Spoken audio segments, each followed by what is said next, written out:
Welcome to सफारिस्तान episode 3। और आज हम जिस जोन में जाने वाले हैं वो है जोन 10। वैसे तो ये एक बफर जोन है, लेकिन करंटली ये 5 टाइगर्स की टेरिटरी है।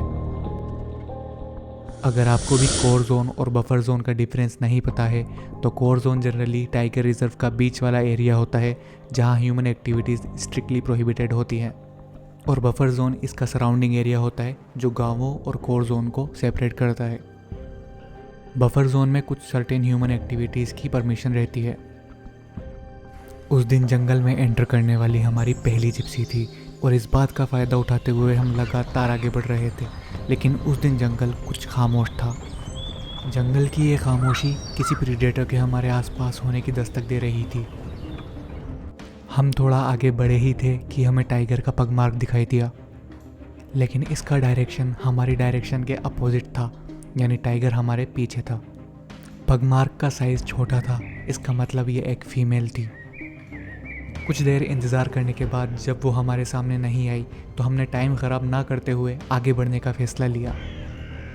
जंगल के सन्नाटे को तेज़ी से चीरते हुए हम आगे बढ़ रहे थे, और जैसे जैसे हम आगे बढ़ रहे थे जंगल और ज़्यादा घना और ज़्यादा गहरा होता जा रहा था। और इस जंगल की गहराई में हमें दिखाई दिया एक ऐसा रेप्टाइल जिसे पुनर्जन्म से जोड़ा जाता था, इंडियन मॉनिटर लिजार्ड।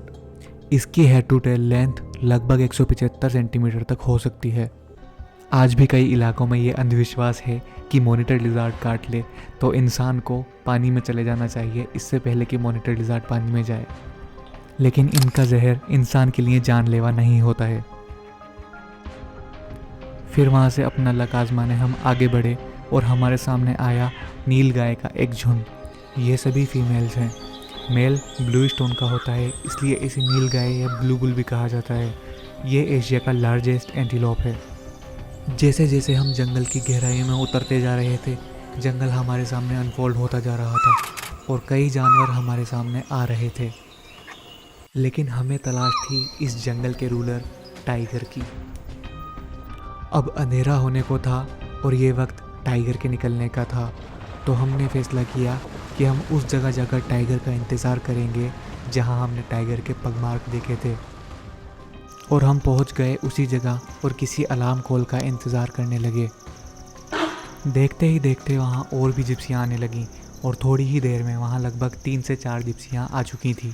सफारी का वक्त ख़त्म होने वाला था और हम सभी वहां पर पेशेंस के साथ किसी सिग्नल का इंतज़ार कर रहे थे, और तभी हमें सुनाई दी एक रोर जो इस डायरेक्शन से आ रही थी, और हमने बिना वक्त ख़राब किए जिप्सी को उसी डायरेक्शन में दौड़ाया। और हमारे सामने थे एक नहीं बल्कि 2 टाइगर। टाइगर था T58 रॉकी एंड टाइग्रेस थी आराध्या, जो अभी 2 साल की है, और ये दोनों मैटिंग कर रहे थे। किसी भी वाइल्ड लाइफ लवर के लिए यह साइटिंग एक ड्रीम साइटिंग होती है। इस नज़ारे ने हमारे रोंगटे खड़े कर दिए थे। T58 रॉकी रणथंबोर का फेयरलेस और डोमिनेंट मेल टाइगर है, और आराध्या टाइग्रेस T99 ऐश्वर्या की बेटी है। मैटिंग पीरियड के दौरान टाइगर और टाइग्रेस लगभग 5 से 7 दिन तक एक साथ रहते हैं। इस पीरियड के दौरान वो लगभग 50 बार मैटिंग करते हैं, और मैटिंग के बाद वो अपने अपने रास्ते चले जाते हैं।